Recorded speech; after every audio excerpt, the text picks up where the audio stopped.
A SP Águas está propondo uma reforma do regime de outorgas de água em São Paulo. O regime, gente, ajuda a organizar o uso da água por todos, desde pequenos usuários e negócios até grandes indústrias.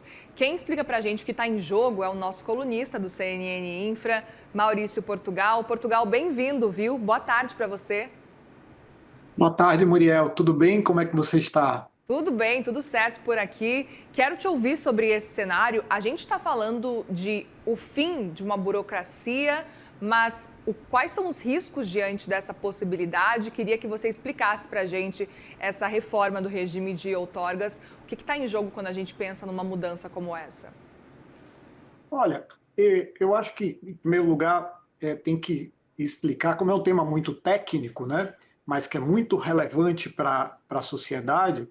é, eu acho que a gente tem que explicar um pouquinho de que é que a gente está falando aqui, né? É, eu acho que a melhor analogia é uma fila de um estacionamento que tem vagas limitadas, né? E você tem uma fila enorme para usar esse estacionamento. E se você não fizer alguma disciplina disso, se você não normatizar como lidar com as vagas, todo mundo vai entrar, vai ser um caos e muita gente vai ficar sem vaga, né? Com a água é exatamente assim, né? A água é um recurso limitado, né? Assim como as vagas do estacionamento, né? E, portanto, existem regras atualmente que disciplinam como é alocada a água entre os mais diversos tipos de usuário, né? Você tem uso na agricultura, você tem uso na indústria, você tem pequenos negócios e você tem o abastecimento público, né? Que em São Paulo é via na cidade de São Paulo e grande parte do estado é via Sabesp, né? O sistema de outorga organiza isso, né? E aí acho que vale a pena também falar rapidinho, né, Muriel, antes de entrar no risco propriamente, falar de quais são as mudanças, né? Quais são as principais mudanças. São várias, tá? Mas a gente pode resumir, as principais são 5 mudanças, né? A primeira é criar uma declaração automática para os usos pequenos, né?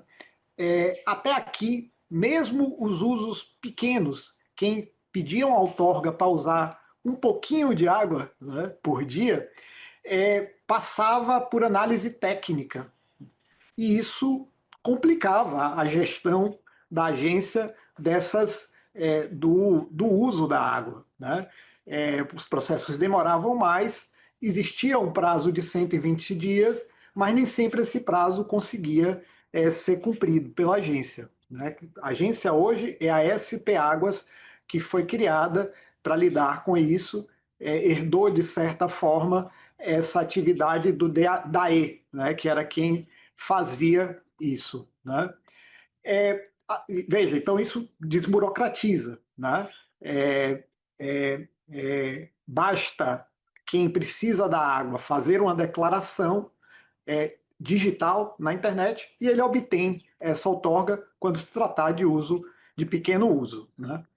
A segunda mudança é o aumento dos limites de uso que exigem autorização formal. Pra você tem uma ideia, no caso da água subterrânea, o limite sobe de 15 para 51 metros cúbicos por dia, né? Aqui acho que vale a pena explicar porque as pessoas não sabem o que é 51, 50 metros cúbicos por dia, né? Os 50 metros cúbicos por dia é mais ou menos 5 carros-pipa, né? Ou uma piscina, né? Uma piscina seria 50 metros cúbicos por dia, encher uma piscina, né? Então, a gente teve uma mudança relevante em relação a quais são as autorizações que vão precisar, né, o valor das autorizações, o montante de água das autorizações que vão precisar de prévia autorização, de prévia análise, né? A terceira mudança, essa é importantíssima para a segurança jurídica, né? Um industrial que resolve fazer uma indústria que precisa de muita água, né, ele precisa ter segurança, né, que a água vai estar disponível quando a indústria ficar pronta. Às vezes é um investimento de anos. E aí precisa ter segurança quando ele receber a outorga definitiva, que ele vai poder continuar usando aquela outorga por um prazo longo. Então, houve aqui duas mudanças. A primeira é no prazo das outorgas, né? O prazo normal era 5 anos. Agora o prazo passa a 10 anos. Então você tem mais segurança de que você vai continuar, de que você vai ter água para continuar operando, né? Mas tem mais do que isso. Ela pode ser de até 30 anos, ou, no caso dos contratos de concessão, pelo prazo do contrato de concessão. Se for 40, se for 50 anos, por exemplo, o contrato da Sabesp de distribuição, o tempo da outorga dela para usar a água vai ser proporcional ao seu contrato de concessão, né? Além disso, né, para lidar para dar segurança a alguém que vai fazer o empreendimento, se criou a outorga preventiva, né? Já existia regras sobre isso, mas agora a outorga preventiva passa a ser um passo necessário do planejamento do empreendimento, né? A outorga preventiva basicamente faz com que a agência lhe diga: olha, existe água suficiente para esse empreendimento, né? Não é uma reserva necessária, né? Não é uma garantia completa, porque entre o momento que você começa o empreendimento e o momento que você termina, o estado da bacia pode mudar, né? O estado da disponibilidade hídrica pode mudar, mas é uma análise naquele momento de se existe água suficiente para isso. Bom, enfim, Muriel, tem várias mudanças. Eu acho que eu já dei aqui um panorama das mais importantes. E você me perguntou sobre o risco. O que é que eu acho aqui que é o risco? É, a mudança toda foi feita porque hoje a agência, essa fila, né, que a agência tem que alocar as vagas, digamos assim, boa parte dessa fila é de pequenos pedidos, né, que quando você soma todos eles, eles são metade mais ou menos do conjunto de pedidos, né, que a agência examina por ano. A gente examina 34 mil pedidos por ano, tá? Metade disso são pequenos usos, que quando você soma é em torno de 2% da quantidade de água disponibilizada. Então a agência tinha muito trabalho para tratar de uma coisa que não era relevante, né? Então agora esses pequenos usos vão ser todos por autodeclaração. Bom, qual é o risco que isso cria? Aqui o risco principal é o risco do poder público não conseguir fiscalizar. Porque é evidente que se você tem vários pequenos usos, né, pode ser que, somando todos eles, tenha algum impacto relevante, né? E se todo mundo começar a fazer autodeclarações, é preciso que você tenha uma sistemática de fiscalização para que não haja autodeclarações falsas, né? Não haja incentivo para se ter autodeclarações falsas.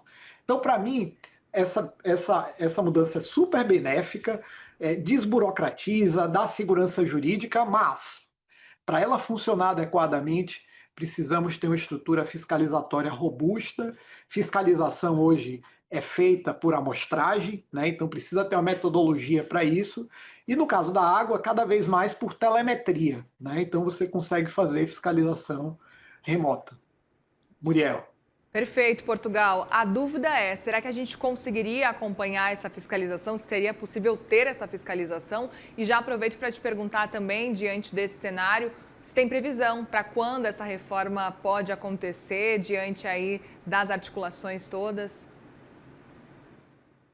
É difícil acompanhar a fiscalização, mas o que eu posso dizer é que a área técnica e os diretores da SP Águas estão bem conscientes da necessidade de montar uma estrutura para fiscalização. Eu tive a oportunidade de conversar com eles durante essa semana e eles estão realmente preocupados com isso. Inclusive, acabou de ter um concurso público para a agência, né, para técnicos da agência que vão tocar esse trabalho. Mas é preciso, evidentemente, que a agência é uma preparação permanente, né? Você cada vez mais você vai ter necessidade de ter controle, né, em vista dos problemas de disponibilidade hídrica que uma região metropolitana como a de São Paulo, em face dos eventos climáticos extremos, certamente vai passar nos próximos anos, em algum momento nos próximos anos. Então, a fiscalização eu realmente acho que é algo que eles estão preocupados, né? A gente precisa acompanhar para ver o que acontece. Agora, me lembre qual foi sua segunda pergunta, Muriel, porque eu já não lembro mais qual foi. Não, Me imagina, a perdoe. segunda pergunta é para responder com relação à expectativa de quando que pode avançar essa reforma. Essa reforma entrou em consulta pública, você já acha os documentos, a nota técnica, a minuta de norma, né, que pretende, que a SP Águas pretende adotar, está tudo já na internet. A grande imprensa até hoje não notou isso, né, entrou em consulta pública na semana passada. Como a gente fica monitorando essas coisas, a gente teve a oportunidade de ver antes que a notícia saísse. E o período de contribuição, quer dizer, para as pessoas, os técnicos, o mercado ir lá e contribuir, pedir a mudança da norma que está em consulta pública, etc., começa no dia 24. Então, ainda tem um tempo para começar, e aí tem pelo menos, né, tem um mês de consulta pública. E veja, lá entre os documentos, tem um documento que eu achei muito interessante, que é um documento de tomada de subsídios. Eles realmente fizeram um tour pelo mercado, conversando com agricultores, industriais, concessionários de água, para que a norma gerada, né, tivesse sustentação nas demandas, nas necessidades que a SP Águas precisa atender. Então, parece um trabalho muito bem feito, parece que vai, de fato, racionalizar muito o uso, o sistema, né, de autorizações de uso da água, e isso é uma excelente notícia para São Paulo. Seguiremos acompanhando então, viu, Portugal? Obrigada mais uma vez pela conversa e bom fim de semana por aí. Eu que agradeço, Muriel. É um grande prazer falar com você sobre esses temas. Um Prazer é abraço. nosso. Obrigada.